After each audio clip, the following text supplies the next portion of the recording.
I'm Megan Badley. I'm the Managing Director at CDL Toronto. It has been an absolute pleasure hosting our global community here at the founding site of the Creative Destruction Lab at the Rotman School of Management. Across our global network, CDL Toronto has delivered 7 streams this year, including AI, advanced therapies, cancer, carbon removal, neuro, quantum, and of course, CDL Space. At CDL, we support founders solving complex scientific and engineering problems on Earth and beyond. Our global CDL Space program is supported by universities in Canada, France, Italy, and the United States, and is open to early-stage ventures from across the world. Since the inception of CDL Space in 2018, right here at CDL Toronto, we have admitted over 200 companies from across 27 countries and have generated more than $2.4 billion in equity value creation.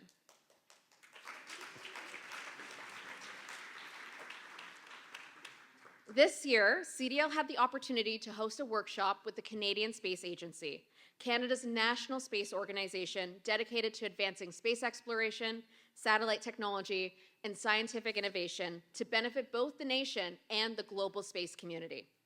World-class mentors, CSA experts, and high-growth ventures attended the workshop to discuss the rapidly expanding space economy that is driving demand for innovation from startups. The CDL Space graduate that I have the pleasure of introducing today is a classic CDL story. Deep academic research from Purdue University, a highly technical founder, and the potential to transform an entire industry. Juno Propulsion, founded by Alexis Haroun, is developing next-generation rocket engines using rotating detonation combustion. This technology improves fuel efficiency, extends mission lifetime, ensures safety, and enables the ability to carry up to double the cargo payloads compared to existing propulsion solutions. With strong mentor support, Juno is gaining traction as it transforms cutting-edge research into real-world propulsion solutions. So please join me in welcoming Alexis Haroun from Juno Propulsion onto the stage. Thank you. Good afternoon, everyone. Hopefully we've all got the coffee and stretched the legs because we're going to talk about rocket propulsion. So let's get juiced up for that. So I want to start by asking you a question. Over the last 80 years of our storied history of spaceflight, what is the one technology that has really not changed over that entire time?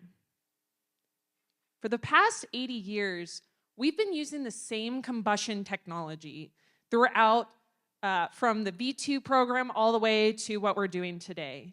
The reason this is a problem is that it puts a glass ceiling in terms of what we can accomplish in space. So space, as you might know, it's expensive and hard to get there. And when we put that glass ceiling, that means that we limit what we're able to accomplish in space. And at Juno, we want to imagine a future where the space economy is accessible to all. So at Juno, we imagine a future where we can double the amount of cargo that you send on your rocket to space. So that would effectively have the cost it takes to get cargo to space.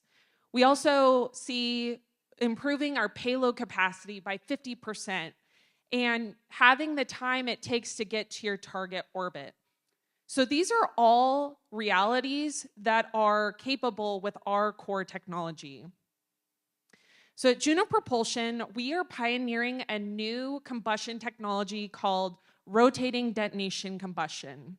So rotating detonation combustion, or RDC, is actually a new thermodynamic cycle. And it is a unit step improvement in terms of fuel efficiency for rocket engines. The most important piece is that it's fuel and size agnostic. So this is what allows us to transform not only launch, but in space, hypersonics, and beyond. We're not pioneering a new fuel. We're not pioneering a new bespoke design. Our core combustion technology is what enables us to achieve this. And perhaps most importantly, our technology is more reliable as mission assurance is key to to space flight today. So myself and my co-founder, Ariana, like mentioned, we have a deep technical background in this technology with over 15 years of experience working on this tech. But at our core, at our root, we're two rocket nerds that just want to see something fly in space. And so that's really what's driven us as we propel this company forward. So with that, I'd like to introduce Juno Propulsion's first beachhead product, an in-space propulsion system. So here we're going to see test video of our thruster, where we've demonstrated it in a simulated vacuum environment, effectively showing that the technology can work in the environment of space. So this video is actually a high-speed camera that we use to look up the back end, and it shows us that rotating detonation behavior.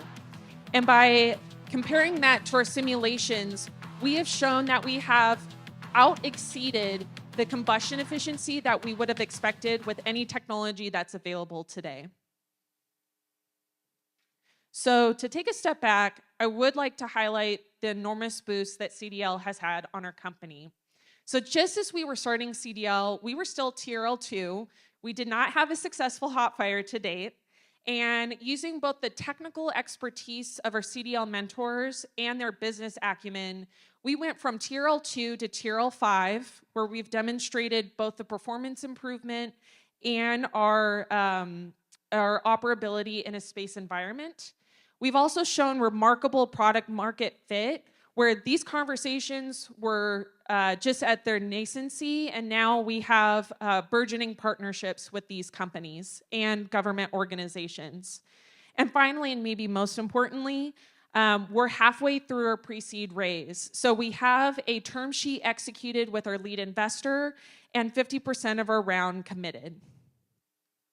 Finally, I want to end on our vision for Juno. We want to be the propulsion provider for the space economy. So we see this technology as enabling us to capture horizontally all of propulsion in the market.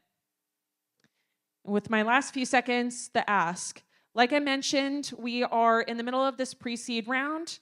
The milestone is to fund a flight demo test, which is free to us, in the summer of next year. So we're still kind of dotting the paperwork on that, and more details will come this week.